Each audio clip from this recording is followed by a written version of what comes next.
Hello, everybody. Hope you're doing well today. I've got the Page of Cups as the obstacle and the King of Cups as the opportunity. Kind of interesting. Let's get started with the bad news. Nah, it's not bad news. Um, every archetype has a good side and a bad side. Uh, Page of Cups. For the for my short video, I said, you know, while it might be really flattering, while it might feel really good to have someone interact with you like you're this fascinating, mysterious enigma that they're so curious about, it's important to remember that there are a lot of people out there who are just young, inexperienced, and naive, and they think everything is a fascinating enigma. And, to not let it get to your head. Um, because, in respects to relationship with this person, this kind of archetype, it's not that you're not special and interesting. It's the next person they meet, they'll also think is amazing, mysterious. They'll want to get to it. They're just at that stage where everyone is this, inspiring mystery that they want to get to know. And yeah, the benefits of interacting with an individual like this are, the immediate ones are pretty obvious. You you get to tell your life story. You get a great listener. You get someone who just wants to know everything about you. I think there's a I think there's this interesting kind of scary impulse that I've seen people sort of indulge, I guess, uh, countless times when I owned a bar. I would see a lot of people come in on their first dates, from whatever dating app they were using. I'd see a lot of first dates, and a lot of them would sit at the bar, so I would even often overhear what they were talking about, or sometimes we would all chat together. And my bar had a reputation for being, you know, dark and moody and sexy and playing, I don't know, dark and dirty and sexy music. And so there was a lot of people coming there on first dates, and one of the things that I got to see after a while was the same people coming back over and over on their first dates. So I would see either a guy or a girl bring a date, and then a different date, and then a different date, and every time it was obvious that it was the first date because their conversation was always the introductory, perfunctory, I think maybe is the term, the like, what do you do, where's your family, where do you come from, like, just covering the basics of who each person is. And one of the things that I noticed was that these people that kind of appeared like serial first daters, they they seem first of all they seem to really enjoy that part of the night where they got to tell their story. But I think more interestingly, I noticed that their story would get, like, it would get better as they told it. It would get, as you imagine it would, with repeated, retellings, with practice, I guess. But yeah, but it would get, after a couple of times, I would notice significant improvement. I almost wanted to grade them. It's like, wow, you managed to say, what before took you 9 paragraphs, you managed to say that in 4 paragraphs. And it conveyed all, if not a little bit more, of the emotional impact of the adventures that you've been through. Things getting more succinct, to the point, uninteresting details being dropped. And I started developing this suspicion that a lot of people were addicted to dating apps for the experience of being able to tell their story, right? Telling your story is like, I kind of think of it like, movies don't have training montages as much as they used to. I think when I was younger, but you know, the I grew up with a lot of kung fu movies, ninja movies, and there was almost always a training montage that would span the scope of days or weeks or months of someone doing all the exercises, and we see them get better and better and faster and stronger. Kill Bill had a really great one, with Thurman. It's probably the last great training montage that I remember seeing, and that was ages ago. Um, and and yeah, there's I think there was something really kind of, I don't know, just rewarding about seeing this long span of time condensed into a short period. You know, we get to see all the highlights. Just show me the highlight reel.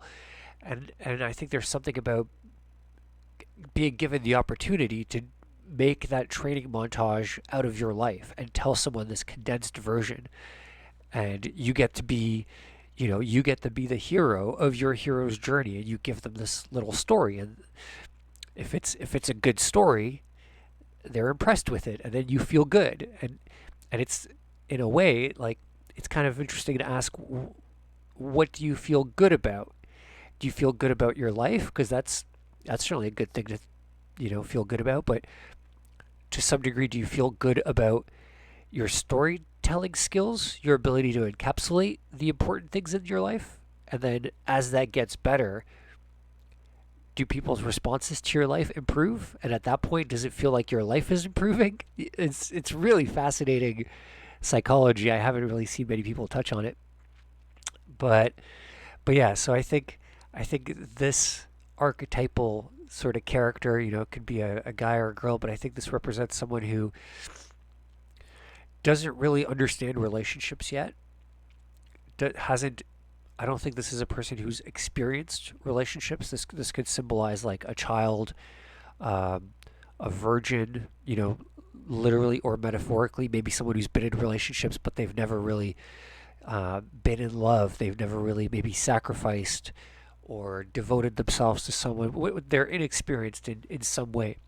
And this leads them to see other people and the relationships those other people have, to see them as kind of like mysterious, not fully understood, fantastical. They see the actions of they see the actions of active extroverted individuals as, like, maybe confusing, like, that they nonetheless, can find respect and admiration for that person having done things and having had acted, but because they don't really understand the motivations underlying them, um, they just have this kind of dreamy fascination and excitement for those things without fully understanding them.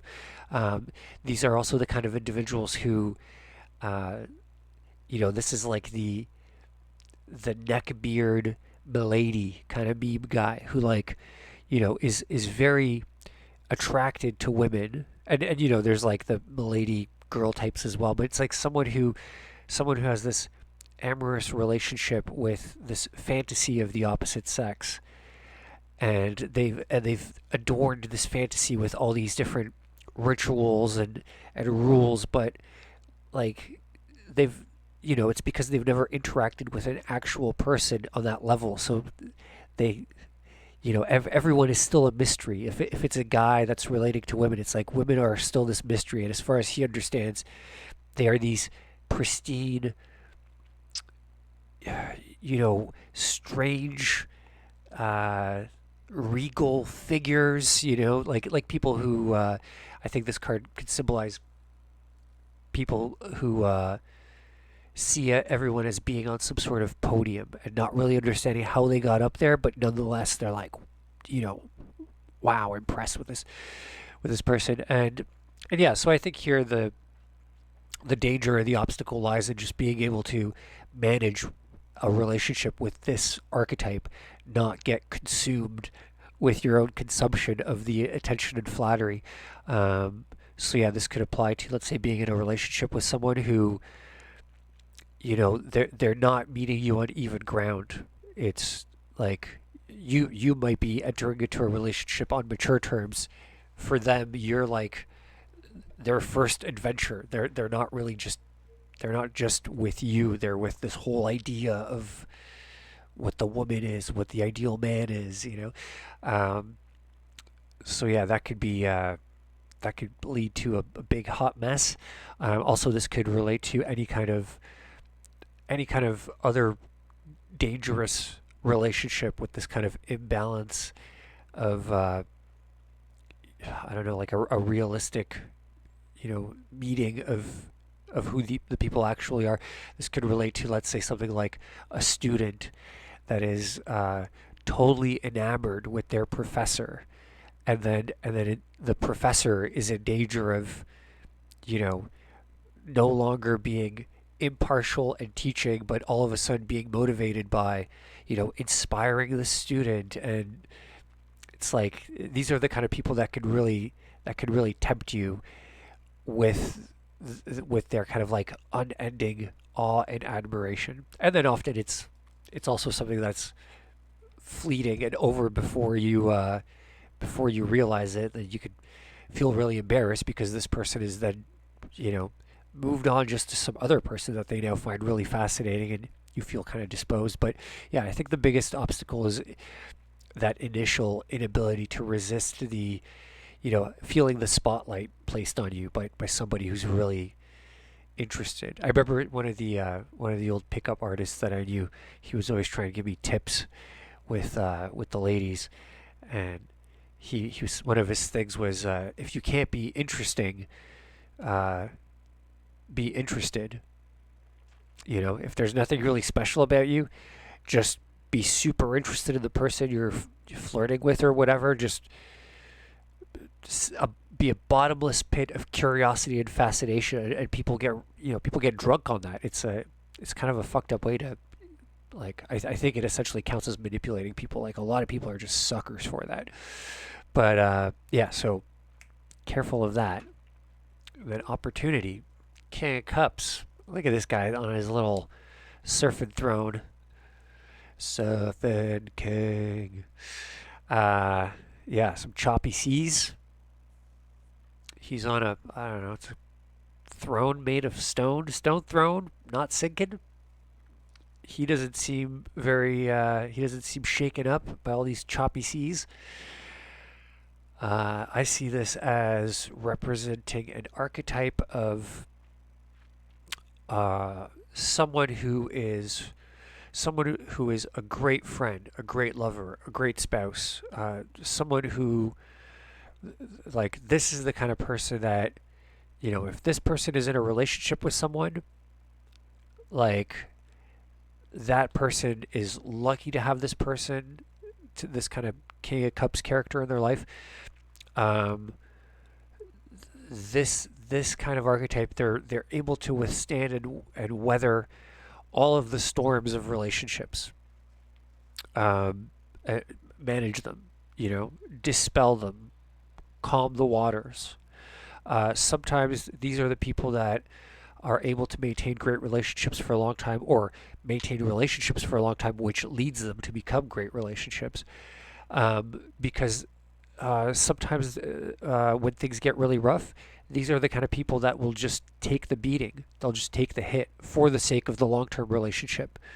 They'll, you know, they'll take the blame, or they'll take the abuse, or whatever. They're patient. They're they're great in relationships. And why? Why is this the case? I would say that this is because they've got they got their eyes on the prize, and they are driven by archetypes, virtuous archetypes, even grander than themselves. They're they're driven by, and I would say, like, powerful archetypal masculine or feminine, archetypes, almost godlike archetypes. So whatever those may be, those differ from person to person, from culture to culture, but these are individuals devoted to a higher ideal, and it's in pursuit of that higher ideal, which no doubt includes maintaining relationships, staying true to friends, being devoted to the people in your life, because they could look to that ideal for stability when things are rough. They're able to withstand all the things happening in their life. They see those as small details. The big thing is unwavering. The big picture, the big goal. And I think the opportunity here is that if you're lucky enough to, meet one of these people, or if you're already in some sort of a relationship with one of these people, I think the opportunity is to engage with them on the topic of what it is that drives them, what it is that helps them push through all the turmoil, that they might experience. What it is that's on their horizon. What is the dream they have that they're working for? What it is that guides and inspires them. And it's not necessarily for the sake of figuring out what a passionate dream is so you can appropriate it for yourself, but often hearing these people talk about the things that they're, truly fighting for, striving for, that they're passionate about, it's just a really, really inspiring, energizing experience that could really help.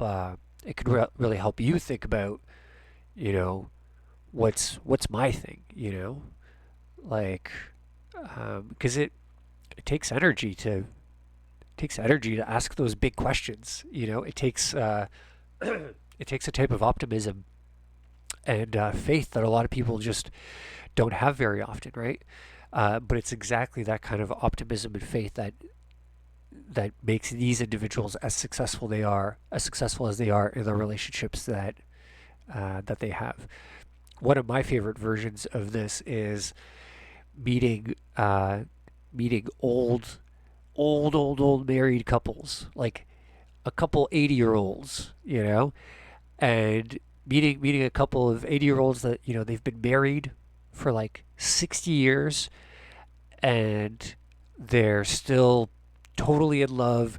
The guy's like slapping his wife's butt, they're joking around, they're flirting, they still have this like active, passionate, energetic relationship. I love meeting couples like that, and I always, if I get the opportunity, I'll always pull the guy aside and be like, "What's your secret?